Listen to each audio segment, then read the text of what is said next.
I shouldn't have to be undercharged forever because I didn't know any better when I brought people on. Forever to this price that I made when I didn't know any better. Now that I know better, I need to charge more. But you are penalizing me for not knowing better at first.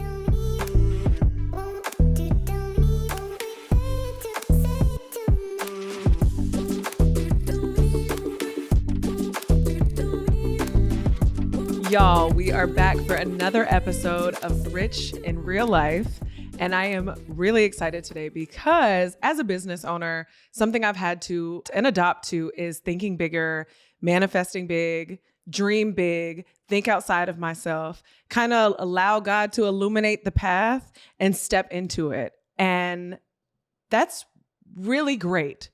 However, when you run a business, you also have to be open and considerate of the logic behind running a business because you need the facts and you need the numbers and you need the money. So dreaming big is all good and well, but you need to have somebody on your side or on your team or someone that you are connected to that obviously knows better than you. So I am over the moon to introduce someone to you that I talk to my business about regularly, that I get an opportunity to work with. She is the founder of Little Fish Accounting. She is the host of Fish Food Podcast. She is a speaker, a soon-to-be author, and might I just add, an incredible human being. And I'm so excited to have her. So I am welcoming to Rich in Real Life, Keila Hill-Trawick.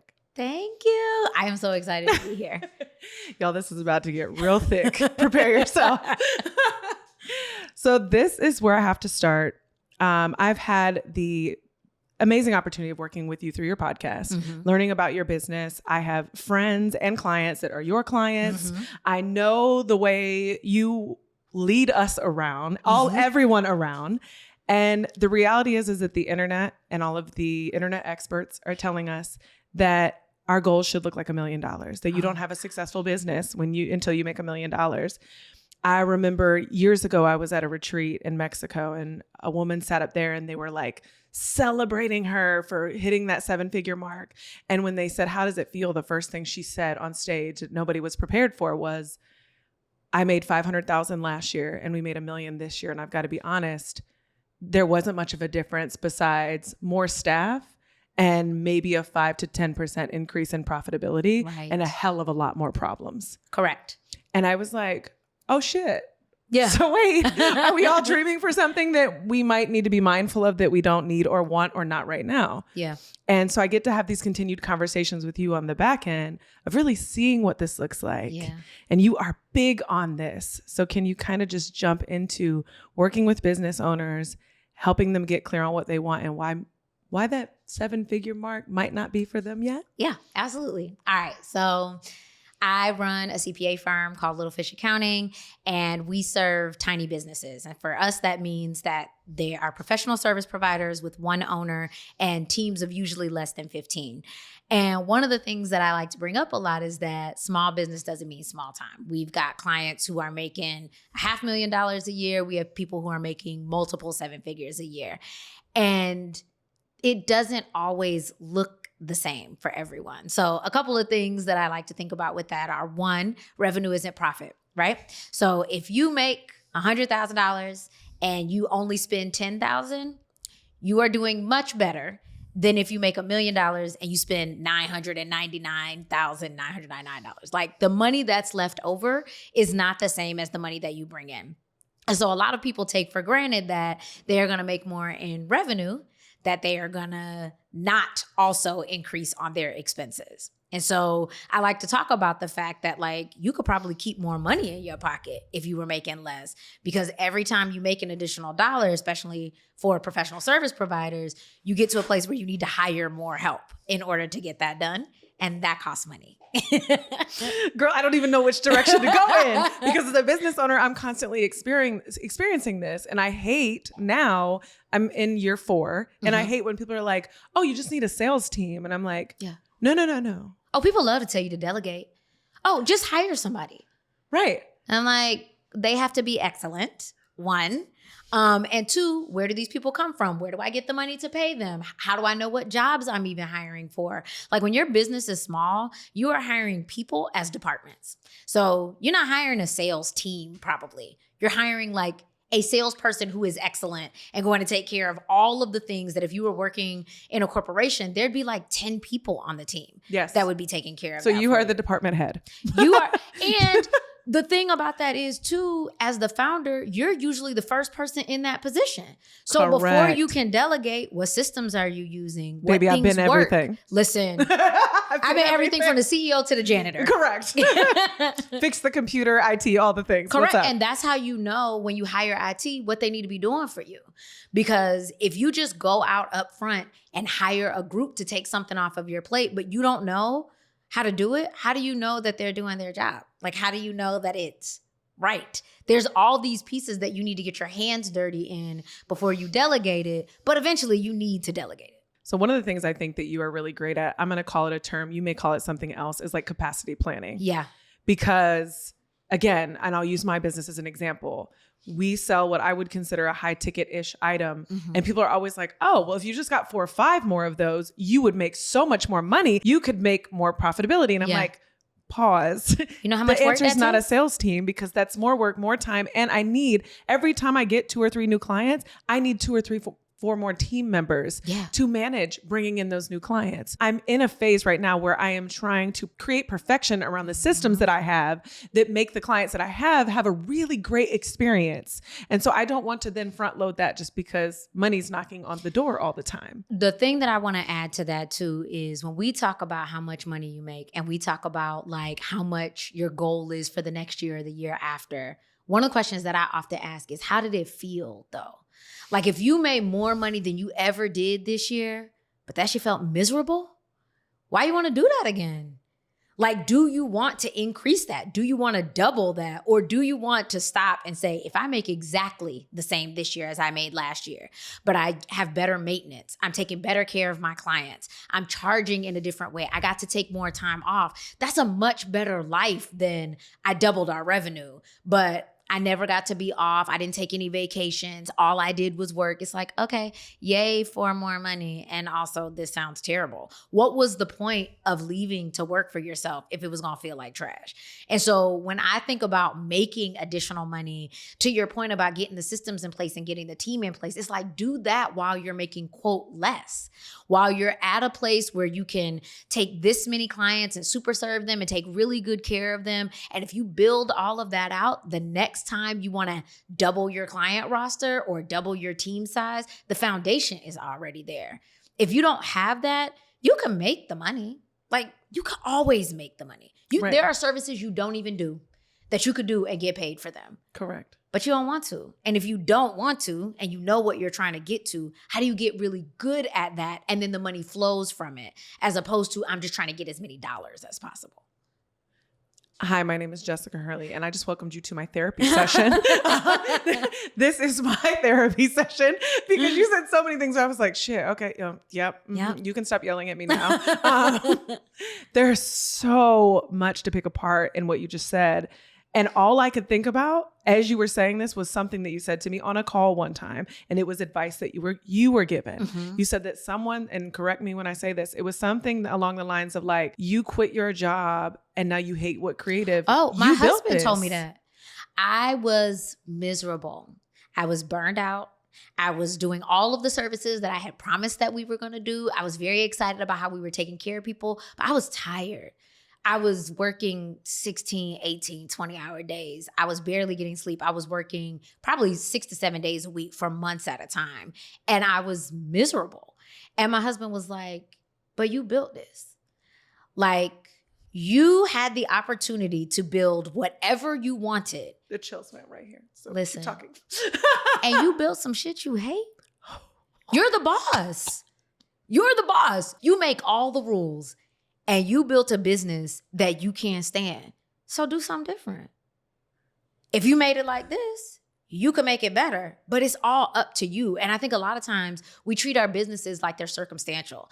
The economy is down. People aren't hiring me. I'm not getting in front of the right people. I need to up my ad spend or my social media or whatever the thing is. It's like, it's you. What kind of work do you want to do? And who do you want to do it for? And if you're not doing that, those are the changes that need to be made. You can make money, but like if you're serving a bunch of people because they're willing to pay you, and you're not getting paid enough, you need to let them go. Okay. Before I even bring up what I know that you are the queen of, I just want to throw myself under the bus in this scenario. What you just explained was my year this year. Yeah. Because it was the most money I'd ever made. It was the most momentum I've ever seen. And I'll even go as far as saying it's the most visibility I've ever had. I am in that season of my life where I go places and my friends are like, oh, I literally have people coming up to me like, do you know Jessica? Oh, you know Jessica Hurley? And I'm like, oh my God. So the visibility and momentum is there. So it's wild to stand in a place where I'm like, I know I'm where I thought I prayed for, but I'm exhausted. Yeah. I have no free time. Full disclosure, I've tried to take a vacation twice, backed out of it both times. So I'm good for like a 2-day runaway with my son or 2-day runaway, but I can't get a week. And I know and what's so crazy is just the last couple of weeks I've had to say to myself, like, you chose this. You picked this. You made this mess. Why and you have to choose less. Right. There's no way out of this but to choose less. And it's crazy when you learn that, because I still have people that come to me, they're like, oh my God, I just talked to someone that offers the podcast guesting services. You should do that. And I'm like, hell no. That's more work. That's more work. Yeah. And I can't figure out how to burn down what I have built to make it more desirable for the life that I want. You gotta burn it all down. And one of the things that we have a friend, shout out to Amber Cabral, that tells us Keila all the time is the queen of burning it all down. Oh yeah. She like, you'll be fine. Burn it all down. And the reason I say that is I had the same thing. Like when we changed our services. So when we started, we were like most accountants, which was like a buffet of accounting services. You can get it all right Whatever here. you need, I could probably do it. If you don't know how, I could probably take care of it. Pause. Tell me you're a business owner without telling me you're a business owner. When someone is like, I just need this, this, and this in the back of your mind, you're like, I've never done that before. But I know more than you do. But I know more than you do, and I will go figure this out tonight. Correct. And yes, I will do this for you. And also, business owners, just so you know, you will always underprice from that at the beginning. Because you'll think, I don't know how to do that. $500? Because I'm getting you to pay me for me to go learn. I need to double that because I'm learning. Like I need it to cost my time more. and the service. Exactly. But we had that. We were doing tax returns and bookkeeping and all of these kind of ad hoc things. And I remember when I made the decision of like, I don't want to do these ad hoc things. I want to have relationships with our clients. I want to know you. I don't want to have 1,000 tax prep things that I have to do. I can't remember all of those people. I want to be able to be like, last time we talked, this is what was going on in the business. What's up? What's going on now? What are you doing with that? You were saying that this was hard for you. Is that still hard? And I remember having a conversation with a client who said, you're raising your prices too much. And I actually think that you could get more clients if you just offered like half of that and then charged half of it. And I was like, but I don't want more clients. I want better clients for what I want to do. I want to scream this from the top of a Listen. mountain. And the thing is, when you first start your business, it feels like you just want people to pay you. Correct. Please pay me. Please pay me. I promise you I'll do a good job. And actually, can you pay me a little bit more? I'll kind of beg for it. But if you could just give me like a little tiny bit more, I would just be so grateful. But like, this is so real. You are good at the thing. Right. And you should be paid for it accordingly. Once I realized, hey, there's something special about the thing that you do, but you can't do that for everybody. Mm-hmm. Everybody can't have access. It feels like, I will say this, it feels like you're leaving money on the table. Yes. You will think to yourself, I could take 100 people and I'm only taking 20. They would pay me this much. Correct. And I'm just going to say no to all of that money? Yeah, you are. Because when you can make for those 80 people that left the same amount for those 20, you take week-long vacations. You take 2-week vacations. You talk to your clients longer. You get to try. One of the things that I am most excited about for business owners that choose this route is that you have space for creativity. You have room to be able to be like, what other services can I offer? Do y'all like this? Okay, I could probably do that and have a call with you every 2 weeks instead of every quarter because there are so many fewer of you. I could send somebody to your house or to the place that you are because I have recommendations. Like whatever the thing is, I can actually think through how to make this better because I'm not constantly on a hamster wheel of just production. And so when you make that space for yourself, when you take fewer clients and you charge enough for that, you get to rethink what your business looks like. It doesn't have to look like it did in year one because now you got time to sit back and be like, since I've been doing this for y'all, I actually have a different idea of how I can handle this. You don't have time to have different ideas when you're putting out fires every day. Oh my God. So I'm listening to you and I'm sitting here thinking the way you just explained this logically yields so much into energetically, like from the feminine and masculine approach and the body and your physical awareness. I know for me, I always say something very similar to what you just said, just in a different way of like, I know that I am way too far into my masculine when I lack creativity, when I'm unable to be present with my son, and when I'm short-tempered, angry.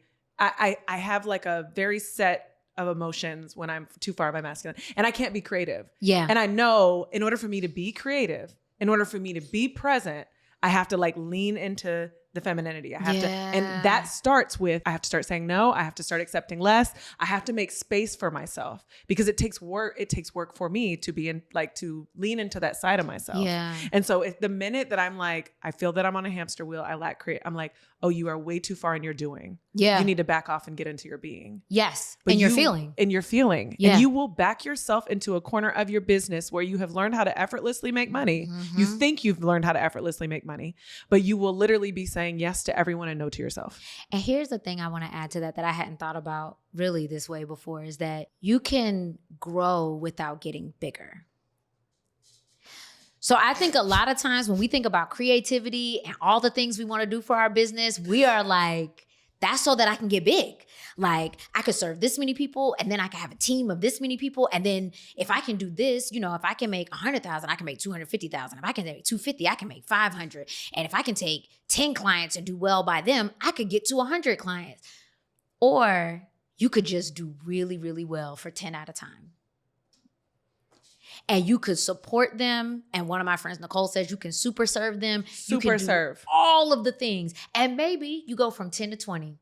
And then there are no openings. And then you make 5 of those 20. And then you make Superserve clients where you charge them extra or bonus. Correct. Or you give them a deeper, like extended service for more because you're able to serve them on a more intimate level. And also when they take a break, there's a spot open. But there's no spots. If I'm taking 20 and y'all 20 are in, my bad, can't nobody come in. And while number 19 is taking a break, I got 1 spot available. If you would like a season, I can fit you in here. But we don't have a revolving door of what is available for people to come in. No. I don't have to get bigger. I can, when we talk about that creativity and that space and this ability to like make these small tweaks to make the business better, we can do that with small teams and small groups of clients and all of that. You don't have to get 175 people on your roster in order to get better. You know, one of the things I think about is luxury, right? So not you talking us all into having a luxury service. Listen. Continue. And luxury is about intention. It is not about price, right? So you can have a luxury experience at Target. Correct. You go in there, they have, you know, the setup of the makeup that you want, and they have the beautiful bedding and the candles and all of that stuff. And you walk in and you're like, oh, this is nice. I can smell these. I can feel it. Pause. We just had a luxury service downstairs at Greenwise. Listen, Greenwise will take care of you if you let them. Okay. We were fed cheese, wine, everything.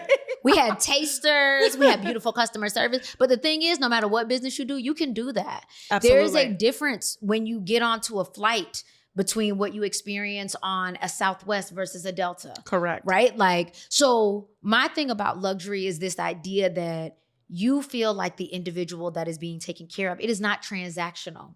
It is a relationship. There's a difference between, in my service, saying, I'm going to give you financial statements. You're going to get them every month. And what we do as a lift to that is every month when you get financial statements, I record a walkthrough video of your financials for you to tell you what they mean. So if you are in one tier, you're just going to get that video. If you're in the next tier up, you're also going to get a monthly call where we talk about the future. Correct. But either way, luxury to me means I'm not just going to give you a deliverable and make you figure it out on your own. Correct. And so I think about how if you're just doing that little bit extra, if you're just giving people that little extra piece, it won't be about the money. Because then when people are like, oh, I need a cheaper version of you, it'll be like, well, they don't do what I do. So yeah, if you just need somebody to make a podcast for you, sure, you might be able to find somebody. But if you want the experience that I give you, nobody else can do that for you. But that takes space. And it's just not feasible for you to be able to have that space for an infinite number of people. Eventually, we have to be like, I can serve this many people really, really well. I'm going to take excellent care of them. They are going to be my super fans. But like, it's only so many of y'all that we can do that for. And that's not a bad thing. You know, growth is not a bad word, but if you don't do it intentionally, you will create a business that you hate. You'll create a business where you're constantly chasing a thing. You don't even know why you're chasing it anymore. But it was the next goal. Of course I want $1 million. So we're just going to do whatever it takes to get me to $1 million. And I'm like, you got debt. You ain't filed your taxes. Your team don't work. But yes, $1 million. Let's make $1 million. Were you the one that was like, one of the things I do often is ask why? Yeah. Like, but okay, you want to make it, but why? You want a big team, but why? Yeah. And it's like, when you start asking yourself that 5-7 times, you're like, shit, because someone else told me that was what success looked like. Yeah. And like, what do you want? Like, when I think about this concept of enough, like, we all got to find a cap. We all got to get to a place where we're like, once I get to this point, I'm a chill. It may be a reset. It may be a pivot. It may be a break. It may be sit and enjoy the scenery for a moment. It may be just relax. Yes. But eventually you got to get to a point where you're like, when I hit here, I just got to sit down. Correct. What that is based on is what you actually want for your life. And so when you think about, if you want $1 million, there's nothing wrong with wanting $1 million. Like, more money feels good. So I am not mad at like wanting $1 million. What I'm mad at is like, but how did you get to your first 100K? How'd that feel? You got the right team? Are the right services in place? Are you underpricing? Is the idea that if you just charged properly, you could make double the money without taking on more people? Do you just need one more person on your team as opposed to 12 more people on your team? Do you just need to replace 3 contractors with 1 full-time person? Like, is there a way that you can do well with the foundation so that growth feels easier, feels better, feels like a life that you actually want to live on your way there? Like, one of the things I think about when me and my husband were talking about buying a house, and he wanted to move to a neighborhood that was on its way. Almost there. It was, I mean, it wasn't really close to almost. It had some places to go. It was cute. Right. And he was like, but if we lived here for a while and then we sold it, like, we could XYZ our money, right? Right. And I was like, but I got to live there in the meantime. And I want to like my house. And I want to like my neighborhood. And I want to walk the dog and feel safe. And I don't care if in 3 years we could double our money if I kind of got to feel like trash and be trapped inside my house. It's the same thing with your business. You want to enjoy the journey and the business. It doesn't matter that you reach the goal. We don't have to feel miserable. It doesn't have to be a struggle all the time. There are seasons for struggle, but like, make that be a phase and not the way you run your business is in struggle. And so when I'm thinking about you being intentional, us being intentional about these businesses that we're growing, I think about smaller goals, about like, all right, can I take 1 week of vacation this year? Right. What do we have to do in the whole business so that I can have that? The money will come. We will get paid. Right. Somehow the universe always works it out. Always. Always. You can make, Amber taught me this too. You can make your own money. There are things that we don't do now that I could start charging for, and then we would make the money. Like, if you are ever in a place where you need to make another dollar, the beautiful thing about entrepreneurship is you just build it and sell it. You literally today, if you don't want to offer podcast guesting things, tomorrow, if you were like, yo, we broke, you just make that as a service and then somebody will pay you for it. So the money is not the thing. Ever. It's the life.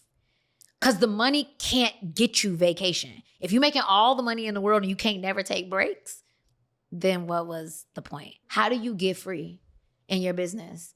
And then the money comes after that. And in the meantime, we got to worry about dollars, right? I'm an accountant. So I'm not telling you live off of $5 a day to make this happen. What I'm saying is that doesn't have to be the only goal. There are more important things in your business. And then the money flows from those decisions. God, this is so good. So there's a couple things that as I'm listening to you talk, I'm thinking, okay, so one I want to talk about, I want to get into making space for bigger things, which has been a huge lesson for me this year. But first, I want to talk about something that I've noticed in this reoccurring theme of the conversation with you that I think is so unique. As an founder of an accounting firm, someone that is obviously to mess with money, y'all, you got to be logical. You have to be factual because I know my creative brain can't do it. So I know the space that you come from. And man, am I always impressed. Yeah. But you are a logical thinker. You are factual. You are, numbers driven. I just picture this. I know this version of you, but I love that what's threaded through everything that you're saying is you have had to constantly reinvent your business so that you could be in service of not only your client, but in service of a business that you love. Yeah. And what you've designated clearly, which I appreciate because you have not. How long have you been in business? 5 years. 5 years? Yep. You have said, okay, I can do this with a number, as many people as I would like. Quantity could be the name of the game if I chose. But quality to me, Keila, I have decided that quality to me looks like spending quality time with my clients, making sure that I have a conversation with them based off the numbers of where they can go and where they can't go. And by God, being the person that all of us need, which is like, I love your dreams, but I need you to come back a little bit. Yes. And it's okay that you think that, but let's talk about how. Yeah. And when is the time? Maybe it's not right now. Maybe it's next quarter. Yeah. Maybe it's double up on this and then you can do that Q4. Yeah. Like you have found and decided this is the part that brings me joy. Yeah. So how can I have more of this? And to have more of this, I have to take less of this. Yes. And I think so many of us are so distracted by that damn number, or continuing to pay the staff that we have, or continuing to buy the inventory that we think we have to buy, or whatever the thing is that we just cannot fathom less. Yeah. Because we're like, to me, it's the equivalent of therapy. People are like, I'll go to therapy when I make enough money. Yeah. No, bitch, go to therapy now. Today, yesterday. Yes. I don't care how much money you have, find it, go. Then it will change your money. Yeah. So I'm listening to you and I'm like, I think it's so profound that as a person of logic and realistic, as you should be, because God knows we need it, but you have decided, okay, here's the part that brings me joy. I want more of this. Yeah. And I will burn it all down and rebuild it again to make sure that I can have these intimate relationships with my clients because less is more. Yeah. I think a lot about the fact that I say that Little Fish is our own target client. So I am our clients. Small business owner, really small team, professional services, figuring it out. And so one of the special things about that is it means I am not just having accounting conversations, I'm having CEO conversations. I know what you're going through because if I haven't already, I'm going to. Correct. And so I have people that advise me too in order to know that. And one of the things that I noticed about like talking to small businesses that I don't think I knew at first is that numbers are scary because people don't know what they mean. And if you understood them better, then you might be able to make a different decision about what you wanted to do next. So a lot of it is like, my bookkeeper gives me financial statements. And I'm like, did you look at them? No, but they give them to me every month. I'm like, then why are you paying them? Because you have no idea what's going on in your business. And if you're not going to know anyway, you could save that money that you're paying them. They're putting it in place for you, but you cannot make strategic decisions. You can't decide what you want to do next in the business. Like none of that gets to happen because somebody's doing something in the background that you don't even look at. And so what was important to me was that clients felt educated because that's what I need. Accounting happens not to be the thing that I need the most help in, but there are a variety of business things that I'm like, I'm not the expert in this, but I want to understand because that's how we get better. And so what I knew early on, especially for really small businesses, was that most people get deliverables. You get a tax return, you get financial statements, you get a thing. And somebody's like, I did this for you. I'm an expert. You have it. So if anyone asks for it, here it is. Correct. But I was like, do you understand your tax return? When you say, good example, people always want to talk to accountants about saving taxes, right? So people come to me constantly and are like, how can I pay less in taxes? And here's the thing. For you to pay less in taxes, you usually got to spend money. So if you're going to spend $100 to save $25 in taxes, I'd rather you just pay the $25 in taxes.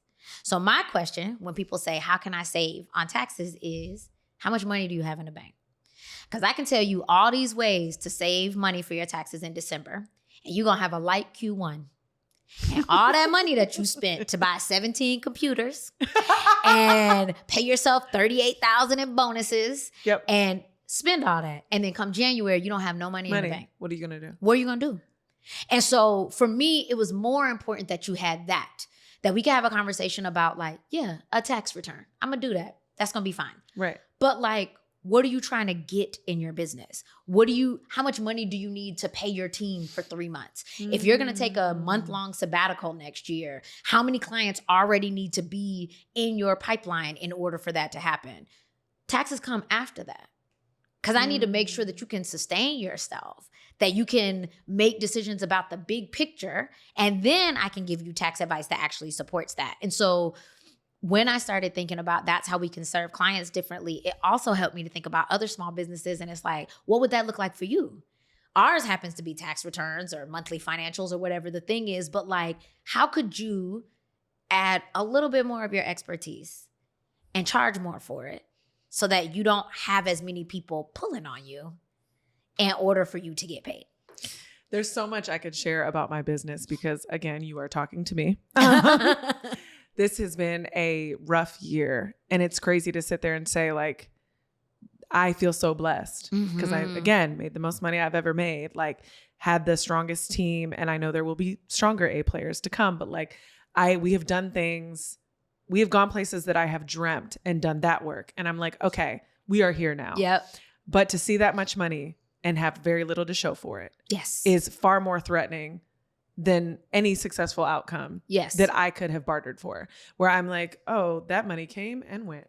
And okay, all right. Well, that's then, gone? Yeah. Okay. So, and that gets all into why this information and education is so important, because I remember everyone on the outside was like, oh, it's your rent. If you weren't paying so much money in rent. And like, I remember my CPA at the time was like, no, you're good on that. You're at the 30%. Yeah. You're good. Like, actually, it's the overhead of your staff and the cost of what you do. You're not charging enough. So your margins are paper. You might as well. Correct. There's nothing there. Yes. So that has very little to do. You're actually under the 30%. And I was like, oh, okay. So no one knows what they're talking about. Yeah. And I don't know what I'm doing. So we have to go back to the drawing board. Yeah. And that level of education, something that simple, was like, when I remember all the opinions I was receiving, and I was like, none of this is aligned with what's actually happening. So I got to burn it all down and start over again. And also, who's giving advice? So there's plenty of people that's like, oh, you need to pay less on this and do less on this. I'm like, you're not even where I'm trying to go. Oh. So how you going to tell me how to get better? If I had a button. You're not, and you don't know. And that's no shade to you, but you don't. And so you're advising me on what I should do and how I can make my business better. And you just need to hire. You don't know. You don't know. You don't know. And so you need to talk to experts that do. You need to talk to people that are where you want to go, who are 1 step ahead of you, 2 steps ahead of you. Because then you have different perspectives to be able to, I say a lot, millionaires don't have thousandaire problems. So you look into like what celebrities are doing with their taxes or with their money. I'm like, they not you. Get what you need from them, but also talk to the people in your tax bracket who can give you some advice on what these things look like. But you can't take advice from everybody. And if you are growing rapidly, you are constantly in learning and unlearning mode. Yeah. because I'm like, whatever got you there becomes a liability at scale. So if you are scaling quickly, you are always in question mode. You are like, I need to find someone better than me. I need to find someone that is parallel to me. I need to find someone that can help me answer these questions, because what I did last year won't work this year. Correct. And if I try to do this, I'll fuck everything up. Yes. So like we talked about this early on, is the community, having that CEO network, having those friends that are doing what you're doing.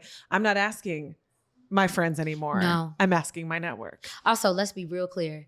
There's a difference between working for yourself and running a business. So if you are a person who is out here using your skill to get paid, but you don't have no team and you don't have service packages, you might not even have a website, you can't give me the same advice. And so I think that jump from I was working for myself, I quit my job and I'm doing this, to, oh crap, I have a business that I am running, is a leap that we don't talk about enough. And you need a different kind of expertise at that level. Somebody needs to be talking to you about hiring. Somebody has to talk to you about taxes differently, because is the business structure that's set up still the right fit for you now that you've got 5 people under you? Should you still be hiring contractors? You know, are the prices making sense now? That it might have been one price when that was enough to like cover your salary, because that's what most of us are trying to do. Like, how can I make what I was making when I quit my job? But like, is it enough to pay people and benefits and taxes? Because if it's not, you need to make a pricing difference. And so that's another shift, is when you're taking advice from people, when you're talking to people, there are people who are working for themselves and there are CEOs. And that's a different kind of network. Very different. Yeah. Very different. Okay, so I want to get into this part of where you and I have talked about this at length, and we started with this about the capacity portion. Yes. Of making space, like taking less and making space for more, and the beautiful lessons that have come with this. Yeah. And I'm going to throw myself into the fire with this one. Is we have done a great job. I wouldn't even say a great job, but we have done the job of quantity. We at Insta Podcast have done the job of quantity. Like, I will even go as far to toot my horn and say that like majority of people are going to, when we did a podcast, you're like, they did that. We had everybody. And that's what everyone says to me. Like, oh, you do everybody's podcast. Yeah. And that was a thing for a while. And then what happened? There was not much to show for it. I was burned out, like all the things. Yeah. But what I didn't know how to do, like one thing that'll really mess you up as a CEO is like when you keep looking at what you're doing, you know that you were doing the same thing over and over again. And the result is not changing, but you're like, but I don't know how to get out of it. Yeah. And so I keep trying to back out. But my biggest fear is like, but I'm just not capable of losing $5,000 to $10,000 a month right now. I just can't. I need that money to stay. I would have to fire staff. I need to then let that money go. And then I also need to know that it's coming back. Yep. And then I also have to be able to manage the quantity of clients. So this won't work. Yeah. So I was in this holding pattern of like, I might as well have been flying the plane in a circle and I can't land because there's a big dark cloud underneath. Yeah. And I'm like, how do we get out of this? And then I always say this, God just made the decision for me. Yeah. I always say God makes decisions for me because I don't have the courage. Correct. So he's like, okay, you're not going to do it. I'll do it for you. Seemed like he was taking too long. I got you. I got you. Yeah. I know. This is where you struggle. I'll fix it. So come months ago, I just had 4 or 5 clients that were like, hey, either I'm taking none of it was because of us. They're like, hey, we're either taking a break, I'm too busy in this season, or we're going to go find someone else to do it less expensive. Yep. Take that personal. Listen. It hurts your heart. I remember the calls with my team where I was like, what the fuck did we do? Right. Like, what'd you break? And I'm like, I can't handle this. Yeah. So I went into like urgent CEO fix it mode. Like, I'm like, okay, I'll come up with an additional service. I'll do this, I'll do that. And how do I do it where I don't have to hire additional staff? I'll take the L. I'll take my time and make this extra money. And I'm just fumbling. Because I have so much extra time. So much. I can just make a part-time job. Bullshit. But I made myself an extra part-time job. And I was like, out of the 40 negative hours that I didn't have available. Correct. And I'm like, okay, I'll do this and I'll do that. And I am hustling to make this money back. And here's what's so unique. Number one, what was really beautiful was I'm a crybaby, and y'all know this. So I'm damn near crying to all of my CEO community friends about like, what the fuck do I do? I don't know what to do. I'm losing money. You know, and then of course I have all these incredible people like yourself and our friends that are like, you're undercharging. You shouldn't have been serving those people in the first place. Correct. And take a deep breath. Remember who you are. You know, get it together Yeah. and carry on. And you need to charge more and those people will come. Yeah. And if you need to pivot a little bit, pivot for a while, but it's okay. These people will come. And then you fast forward to my most recent season where the last 3 contracts I've gotten have been double or triple what we were charging. Yeah. So I had to let those 5 people go for one person to replace and double what we were bringing in for that amount. So now this is less work. I get more quality out of my team members. Yeah. We feel safer. We can look at and assess on the help we need and what we want to do with the team. And just to take the step back recently and be like. Also, I want to lean into the less work part because when you grow up as like a type A productivity person, blah, blah, blah, it can feel like less work means that you're being lazy. Yes. You're like, why would I do less if I could do more? Like, why am I taking 1 client when I know I can take 13? And you don't serve them as well. That's just real. You can't because you don't have as much space. But also, like, why shouldn't it feel good to do less? We can't serve everybody and we shouldn't be. There is a place for those clients that needed less than what was being provided or wanted to pay less. There's a person that can take care of you. You are the ideal client for somebody. But like for what I want to do and who I want to serve, this might not be the best fit. And we take that personally. And I think clients can sometimes take it personally where it's like, you got so big. Now you're only taking people that do X, Y, and Z. I get that a lot. Listen. People are like, I see you getting big. Are you going to charge me more? We had similar conversations where people were like, I see your prices going up. Is that going to be? And I was like, I shouldn't have to be undercharged forever because I didn't know any better when I brought people on. Forever to this price that I made when I didn't know any better. Now that I know better, I need to charge more. But you are penalizing me for not knowing better at first. And basically being like, I got you on a discount. You need to keep me at this discount forever. That's not fair. I remember grandfathering people in year after year when we grew, and it would be like we would up our price, but then I'd be like, but they've been here forever, so I'll keep them at this price, or I'll like bump them up a little bit and we'll send them that email. And this was the year where I was like, oh no, let them go. Yeah. Let them go. They're good. We had the exact same thing. Every year the team would be like, they need to go up to the regular price. And I'd be like, yes, you're absolutely right. And then we would send out proposals for the next year and I'd be like, just take them up like this much. Because I don't want to hurt them. Because that's a big jump for them. And I took them when I didn't know my value. I didn't know. And what you can afford and what I charge don't got to be aligned. They ain't got to be the same. If what we charge for what we know we do well is too much for you, I want to give you a soft place to land. I want to refer you. I want to make sure that you have somebody who's going to take care of you. But I am not holding that. I don't belong to you. And as long as I know that, then I'm going to do everything that I can to make sure that you're good, but you're going to have to be good without us. It is so I'm exactly where you are. Because I remember 2 years ago being like, oh my God, no, lessen it. Like I would do anything to keep someone. And now I'm like, oh, this is what we do now. This is how much it is. Yeah. If that's not something you're interested in, I will give you a soft place to land. I'm like, here's 3 referrals. Here's a video on how to do this. In fact, you could probably outsource this. You want me to help you hire somebody? Yep. I'm like, actually, you could do a third of this and then you just have to, your team could do this extra part. Here's all your assets. Yep. Good luck and call me if you need anything. I'm here. But gladly you can't stay. Pass it off. Yeah. Because you cannot stay. And I wanted you to stay when I wasn't clear. And this goes back to that part where you said realizing the stuff that brings you joy. Yeah. There's nothing that brings me more joy right now than serving the level of clients I serve now at a really high level. Yeah. I love it. I mean, and you don't have as much resentment, right? Like when somebody needs to get on a call with you, you're not like, another call. I've been on the phone all day, all week, and now you want to talk. No, email me. It is a whole different feeling where you're like, girl, yeah. You want to talk on Friday or Monday? I got time. Sunday. I'll call you on Sunday. It don't matter. I'm available. And what I think about when we were talking about capacity and capacity planning is an operations manager that I had a very long time ago. Shout out to Ashley Dior. Thank you. Told us one time, you can't lay track while the train's still running. At some point, you're going to have to pause. And that was this summer for Little Fish. We had a wait list. You could not sign up for service. Was that leaving money on the table? Yes. Every time I saw somebody's name got added to the wait list, I wanted to be like, hey, just check with them. Just because in case they find somebody else. Because we could probably take them right now if we just took that one. But I knew that if we were going to improve service, all of our systems felt like they broke. It was like everything worked. And then at year 5, to your point about like, as you grew, everything that got you there won't keep. It seemed like every system was like, I thought this all was the going to be great. cracks start to appear. Yo. And so I was like, they get bigger. Pause.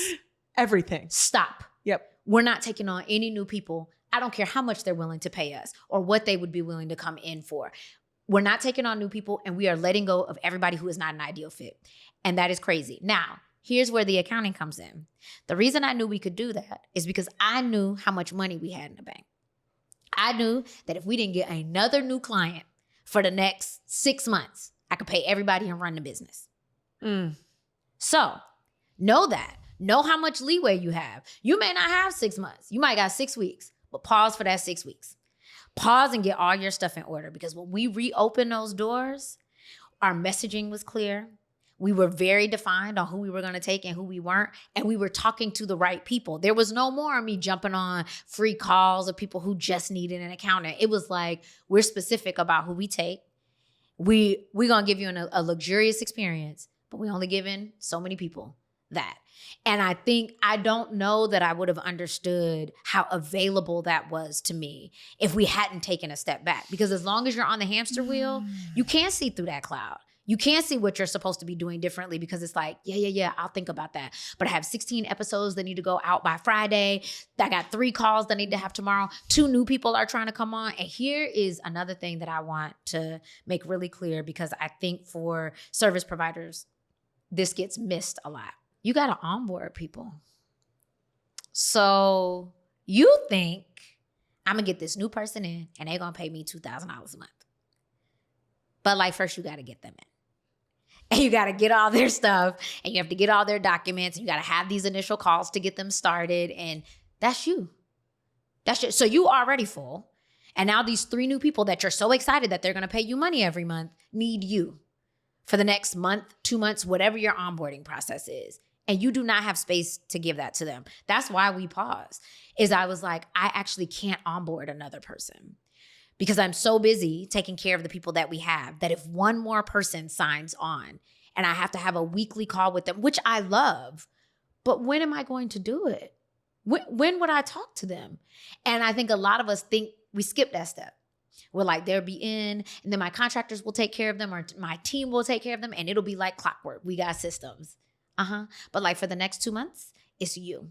So even if all your stuff works, you do the marketing, you do the social media, all these people come in. If you got 15 new clients next week, who gonna bring them on? Who's gonna do it? And so if you don't pause to say, this is what it looks like to start working with us, who's gonna take some of these jobs?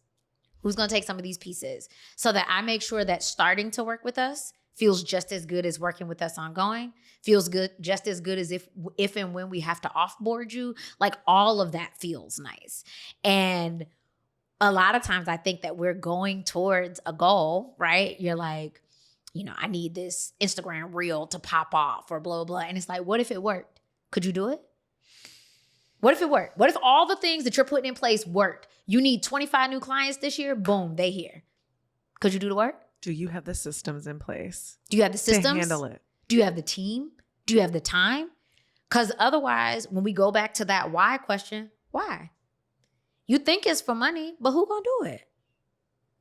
So think about that. If everything that you're asking for came true, could you? And would you want to? I don't know if y'all can see me right now, but I am I'm like a duck. Like a duck on water, and my feet are like this while you're talking, because I'm like, oh my God, this is me. Like, this is insane. This is so true. Like, all of it. I hope you guys are getting this, because Rich in Real Life was truly about this concept, and we took it to a business level, which was so important to me, because I learned years ago, I met this whole concept was bred on years ago, finding myself around some of the wealthiest people and realizing they were the unhappiest. And I was like, I want to be rich in real life. I want rich in community. I don't want to look rich. I don't want to look rich. I want to feel rich. I want to feel safe. I want to feel safe in my connections, my community, my friendships, my business, my money, everything that I create. I want as much as what I do each day to be as much of my life that I crave and desire and find joy and happiness in. On purpose. With intention. Yeah. And I'm listening to this and I'm like, and actually, as you were talking, I kind of theorized this. I don't know how true this is, but they always say like certain percentage of businesses aren't successful past 5 years. Yeah. And I'm listening to this and you and I are both talking about this phase. Yeah. And we're both at the 5-year mark. Yeah. And it's like, so I think this is that point of survival where it's like, keep doing what you do and go ahead and tank this thing. Yep. Or tank yourself. Yeah. Because you can become completely unhealthy. It's up to you. Yeah. Or you can take what you know, revisit, pause, reset, and rebuild this thing that in a way that is better systematically. Yep. More of what you want and healthier for you. And pause doesn't mean quit. Pause does not mean quit. Listen, I remember we have a friend and I messaged her for advice and she sent me a long audio message back and I was driving in my car and I remember like I got ready in my seat and I was like, ooh, it's 2 minutes. It's 2 minutes. It's going to be good. She about to break you down. She about to break this down. And I was driving and I pressed play and she was like, you just need a reset in your business and you need this, this, and this. I'm like, yep. And she goes, but I'm going to be honest with you. The first thing you're going to have to do is you need to find a 30-day break. And I was like, what? I have 30 days. I ain't got 30 days. Like, what? And she was like, I know that's hard. You don't have to necessarily stop the business, but you're not taking any more clients and you're going to need to pause. And I was like, who the fuck? What? How? Right. But why would you recommend this? Yes. And I'm like, I am in a weird place. Why would I pause to make it even weirder? Yeah. But the reality is this was so true. And it's beyond the creativity. It's taking 10 steps back and being like, you built something really dope. Yeah. You're now in a place where you hate it or you dislike it or it doesn't work anymore. And the idea is good. Yes. The execution may not be exactly what you want, but you don't have to throw the whole thing in the trash. Because you executed when you knew very little. Now you know a lot. You can only be better. Yes. So let me rebuild this the right way because I kind of built it jumping out of the plane. Yep. Now I have a jet and I have some time. Exactly. My seat's comfy. I got some room. Yes. Oh, this was so good. So I'm going to wrap with 2 questions. Bet. I want to ask you one. What is, for those that might not be here yet, that are, in that I've started the business, I have the website, the online thing, I've seen some money come in, maybe I'm close to my first 6 figures and they are on the fence of like, they're getting addicted to the same message that we got addicted to once, which is like scale, market, like make more money, bring more sales and hire more. Oh, you just need to hire more people. You can do more things. Yeah. Like, what would your advice be to them of a way to look at their business to say when they are ready and when they are not? So I'll say 2 things. First, look at your life. Do you like what you're doing? Do you like the type of work that you're doing? Do you like the people that you're working with? I remember one of my colleagues saying one time, I love all my clients. And I was like, all of them? Like, I love most of my clients. And I like all of them. I've taken a few for resource purposes. Correct. So when she said that, it made me realize, but I could choose to only work with people that I really enjoy. Yes. That my team loves. I mean, we have a rule at Little Fish that like, if there's a team member that thinks you should be fired, you have to go. Because I don't work with you. And I trust them that have to work with you every day, that if you're making them miserable, you don't get to stay just because of money. So when you're thinking about your small business, do you like what you're doing? Do you like what you're achieving? Do you like the kind of work that you're doing? Who you're working with, who you're surrounding yourself with? Start there, because sometimes it's a big change, but sometimes it's small tweaks. I offer 5 different services, but I really only like 2 of them. So let's just offer these 2. Sometimes it's bigger than that. It's thought I wanted to be an accountant. Turns out I'd like to make websites. I don't know. I don't. But if that's your thing, start thinking about how you can ease your way into that. We live in a space right now in time where you can build anything. And so if you're an accountant that likes building websites, start building websites. Right. And then eventually you get more clients over there and you take fewer clients over here and you have a new business. So that's my first thing, is like, just look at your life and see if that's the thing you want to do. The second thing, of course, y'all know I wasn't going to leave without saying, look at your numbers. Correct. Look at what you're getting paid. Look at how much you have to pay for that service to actually happen. DIY is not free. So when you are doing your own bookkeeping or doing your own marketing or setting up your own podcast, you think that you're saving money. What you are actually doing is spending that time, energy, and likely money in a direction that is not the thing that you are the expert in. So look at what you're spending on. Look at what you could be spending on. Because one of the things that I know, like we said earlier, you can make money. So if the goal is I want to be able to afford to hire an accountant, how much would that cost? And how many clients would you have to take on just to cover that cost? If that's the only thing that it was doing. Like, think about that. Know what your numbers are. Know how much you need to have in the bank. Look at your expenses. Like, how many months could I go if I did take this 30 days and didn't take new clients? How long could I go without making new money? Oof. Because once you know that, you can really make a decision about like, oh, I can't take that 30 days this month, but all my money comes in November. So I could take the month of December off if I know that that's where I'm heading towards. So look at your life, look at your numbers, and then look at your circle. Like, not your circle having something to do with your revenue. Hey, when I changed my circle, Oof. I made so much more money because we tend to think of ourselves as beginners for longer than we're actually beginners. Bitch, I'm about to jump out of this chair. I'm about to jump out of this chair. I was just thinking about this today. Listen, you don't need no more startup conferences. No more. You want to start a business? You don't need no more. You don't need no more sessions on like trying to get to my first. You don't need to learn anything else. You need to do the work. And the people in your circle will teach you how to do the work. You don't need to show up for another 6-week course and another coach and another, oh, I should go listen to this podcast about. Listen, take what you need, but that is not what's stopping you. No. What's stopping you is not doing the work. And what's hard about doing the work is that you don't necessarily know what to do. And so if you put yourself in the right circles, the person that is 1 step, 2 steps, 3 steps ahead of you can always be like, girl, that was me last year. Here's what you need to do. And then your job is to go take the step. So your life, your money, your circle, they all matter. They all bring you to the place where you get to intentionally decide, is this the business I want to run? And if it ain't, do something different. I still got another question, but damn, girl. This circle thing, when I say this year, what has made me feel rich in real life has been my circle. Yeah. Rich in real life has been my circle and my network because of what you just said. Yeah. There's nothing out there. Like, my answers are in my network right now. Yeah. My answers to I have people on call. Yeah. That to me was like the most valuable gift I was ever given. I have people on call when shit hits the fan. Yep. Or when something in my business doesn't make sense. I don't need to hire someone new. No. I don't need to pay for a course. You don't need a I don't need a consultant. coach or a consultant. I need to call one of my friends in my network and be like, hey, so can I run this problem by you? In real life, because I know you.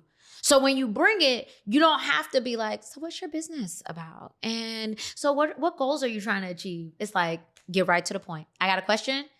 Yes, we can answer that. And people that know who you are. Yeah. Because I had something come up this year that was very big for me. And when I called on my circle, it was funny. I called them all in separate situations and they all said around the same thing. They were like, hey, I know you. Yep. And I know your mission. Yep. Does this align with your mission? And also I can lean into your feelings. I know what you're thinking. I know why you don't want to do it this way. Here's why you got to do it anyway. But I respect and value that these feelings are valid. You get to be scared. You get to have all of this anxiety and what if and blah, blah, blah, and sit in that. But after that, here's the steps you need. Go do. And I don't have to worry about anybody in that circle because they all don't nobody want what I have. No. We all want more for each other. Correct. And it is a game changer. We all win. I know that your intentions and your advice to me to win and do well is valid. Yeah. It is intentional. Yeah. It is genuine. Yeah. I'm like, that shit is priceless. Yeah. Priceless. Hold on to it. Okay. Last question. Yes. I hope you guys got as much value from this interview as I did because I'm yelling but I'm hosting, but I'm yelling because this was for me. So what makes you and I feel like I know what you're going to say because it has been threaded throughout this episode, but what makes you feel rich in real life? Authenticity. Like, I think one of the most special things about this entrepreneurship journey and my circle and all is I get to be my real self. That, if you ever worked in corporate or you ever had to go to a job, you know what it means to have to dim yourself. That something got to be tempered down because you are not the boss here. You are the staff senior manager, whatever the thing is, but like you don't run it. Correct. So I'm going to need you to just show up in the ways that I need you to show up. Right. And what makes me feel rich is those people that you say you can call on, I can show up just as me and answer the phone and be like, yo, I got questions on this. Tell me what this is. I can, cry or yell or be my full in anxiety because I don't know what the hell we doing. I can reach out to people and say, we're going to be broke. All the money going to be gone. I don't know what to do. I'm in a panic. I'm freaking out. Exactly. And not have to like frame it just so or explain it just so that I get to stand up and say, this is me. And I'm happy or I'm scared or I'm proud or I'm whatever. And I have a mountaintop of people that support me, that hold me, that carry me, that do all of this in a way that doesn't require that I diminish myself in any way. And so when we talk about that, like in real life part, a lot of that is like, oh, when you see me, you get me because there's nobody around me that's telling me that I got to be something different. So you've generated a circle around you that does not use your vulnerability against you. No. Isn't they don't that use anything amazing? Against me. And they wouldn't. And I think that like, we take for granted that that is a thing that we can have access to.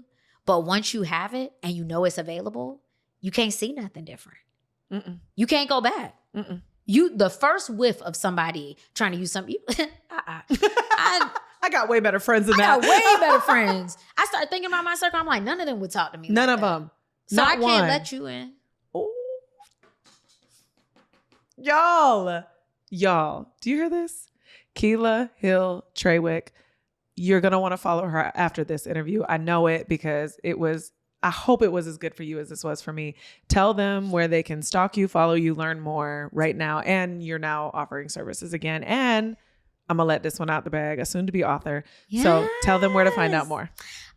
So you can find out more about the firm at littlefishaccounting.com. Also on Instagram at littlefishaccounting. I am on Instagram at Hello Keila, and I'm doing a lot on LinkedIn these days. So you can search for me on LinkedIn as well. Because that's where the money is. That's where the money's at. Keila, thank you. Thank you so much for having me. You were so